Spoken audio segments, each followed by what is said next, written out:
Were you working during the period when the riots, 1992, were taking place? That would have Yes, been a big, crazy time, I imagine, it was. in the Yeah. city. What was your viewpoint? Firstly, just on the actual Rodney King situation that took place as an officer, and the situation that a lot of people witnessed through the videotape, and then the subsequent unrest. What was your opinion? Did you have a reaction when you saw the footage that went around of the beating? Yeah, of course. I just, um, my first reaction is, hey, because, I was out there in the streets too. So I was dealing with this all the time.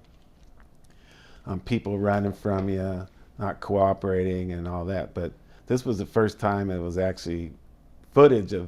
of an incident happening. So my first thought, yeah, it looks bad, but there's way more to it. You know what I mean? And so I know, I mean, that to me, that's exactly what happened. Was it right what happened?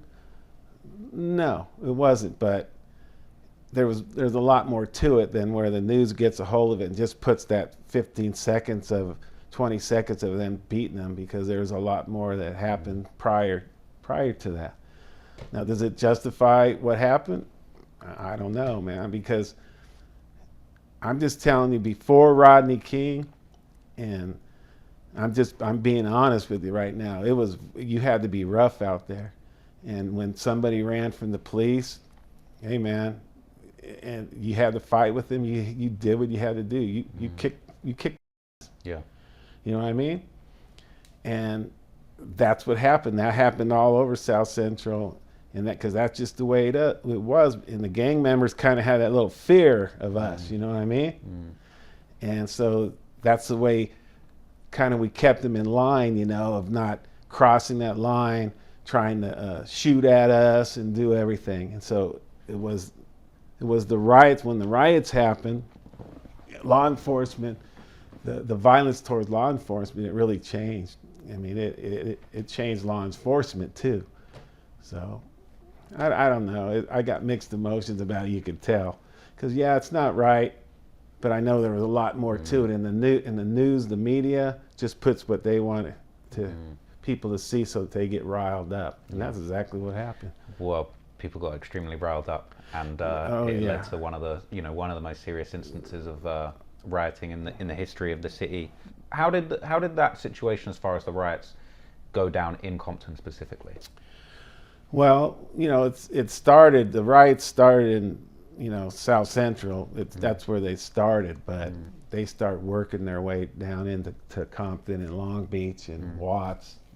So we were working the night it happened, and so our first call, they called everybody into the station, and that's when the first call came out. It was like at 134th and Wilmington. It was up on the northwest side of our city towards Watts and South Central, and they started burning down the liquor stores and the grocery stores and going in and looting everything.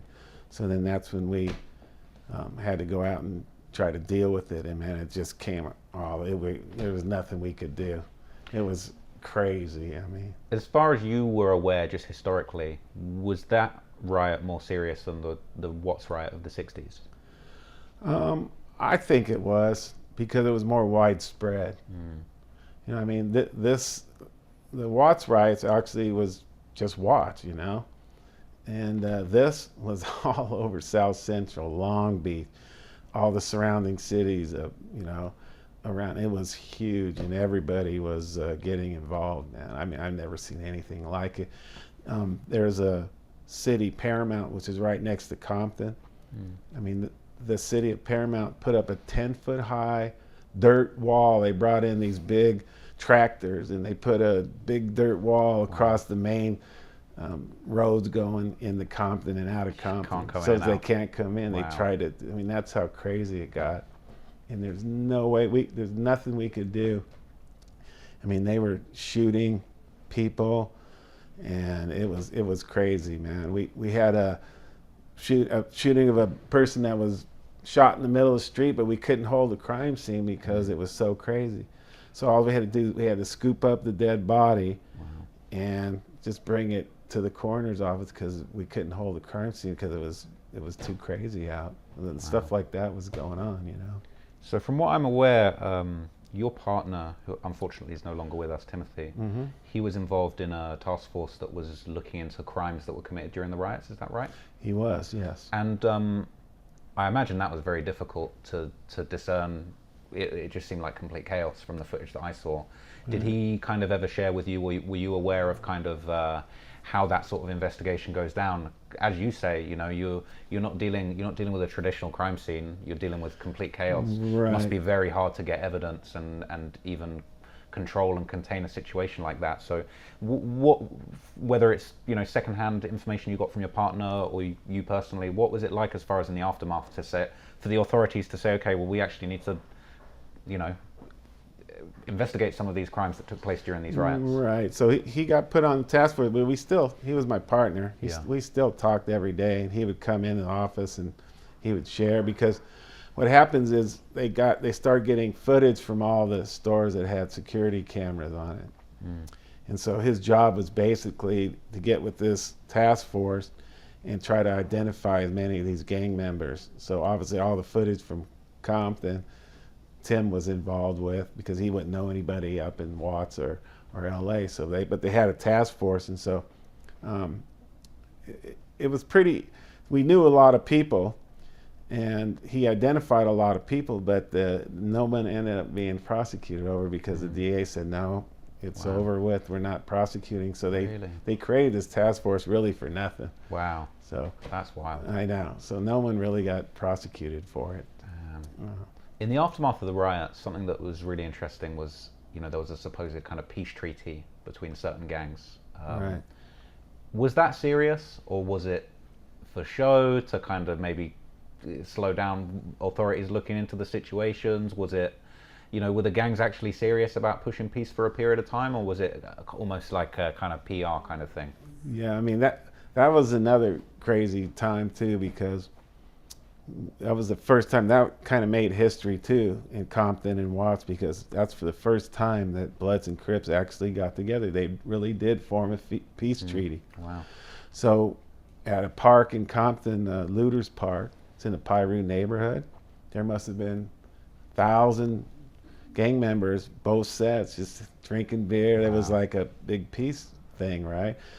And so we'd go out and we were like, we took pictures, going, oh man, these guys are, you know, shaking hands with each other. It really did happen. And it only lasted for a couple months, because we would talk to these guys, and some of them had nothing to do with it. Go, man, you know, F these guys, they killed my brother, I ain't shaking hands with them. But you had a lot of people that really did get together. The peace treaty did happen, but we knew it wouldn't last, you know. But it did happen. It had lasted for about almost 3 months. And they would have these parties all over the place, and they would get together from both sides, and we couldn't believe it, you know what I mean? It was a shock for us. That's crazy. But it did last for about 3 months, and then boom, it just ended just like that. I think there was an incident, I can't remember what exactly happened, but that's all it took, is one incident, and it's back on again. And that's what happened. That's very sad. But it actually did happen.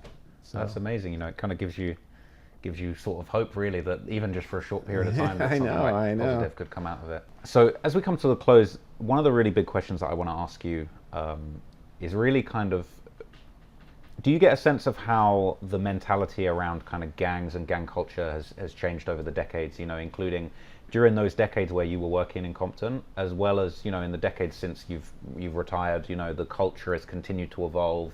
You know, gangs have embarked, they're on social media now, you know, people are showing their affiliations on social media apps and things like that. So I'd love to know your perspective on just kind of how the mentality of actually gangbanging has evolved over these decades, and where you think it is today. Well, I mean, that's a tough question, because I don't think the mentality about gangbang has ever changed, really. Even back from the early 80s all the way until I retired in 2014. Now, what changed, I think, was really, I guess, their mentality towards the police. And that kind of goes, you know, up and down through decades, I guess. But in the 80s and the 90s, we didn't really have a lot of, yeah, there people didn't like the police. They still don't like the police. Gang members don't. That's the way they grow up. But our conflicts with them were rare.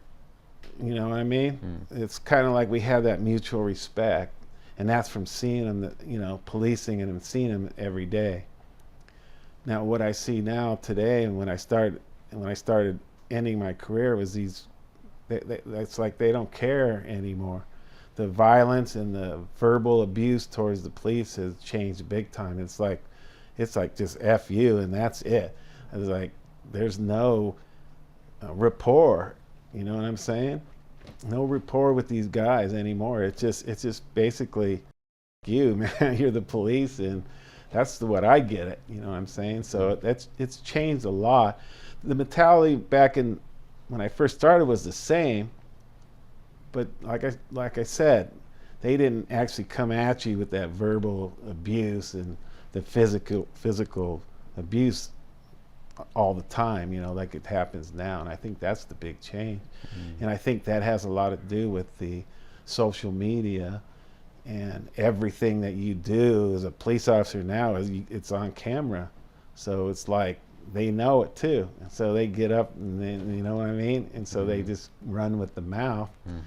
And that's the big change I see in my career now. And so the last question I want to ask you, it's a big question. From all of your experience, you know, dealing with gang members, dealing with crime, what do you think, if anything, could be done to improve things? You know, from a wider sociological perspective. You know, I know a lot of people say, you know, if poverty wasn't so bad in some of these communities, there'll be less crime.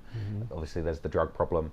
Are there any factors or any things that you think, you know, if you were in charge, might be able to improve things or change things, or do you feel like it's just a, you know, perpetual cycle that can't ever really have anything done about it other than, you know, good policing and justice where possible? Well, I mean, I think there could be stuff that could be done today, because I was always taught, and like I said, my boss was Reggie Wright Sr., and he always taught me, he goes, hey man, you treat these guys how you'd want to be treated. You know what I mean? It's simple. Now, if they want to be, then you could be a bigger, but you let them start. You don't start up here because there's nowhere else to go. So I see this all the time where, and I think it's just because lack of experience from these officers, you know, it's like they want to escalate and start up here and start yelling and screaming, or you should start down here and let the person you're dealing with dictate what's going to happen. Also, what I think we did very well in Compton was we saw the same people over and over again. I think I said that at the beginning. And so we had a rapport with not only our community, but even the gangbangers, because we saw each other every day. You know what I mean? I'm saying? So you had to gain their respect, and you had to build up a rapport with these guys, and it just doesn't happen overnight. It takes years and years. You know, because I'm the one, when their kid got killed, I had to go to the door and tell their mom and their parents. So I see the other side of that, you know, and you don't get that now, because these guys, like I say, these big agencies, they go into the ghetto areas, whether it's Latino, black, whatever it is, and they're only there for a short period of time. Because it's a action-packed place, but you can get your experience, and then you go off to these other places, and so you don't really build that rapport with the people of your community, and I think that's huge. I think that's where it's got to change right there. No, that's a really interesting insight. You know, hopefully things can eventually change.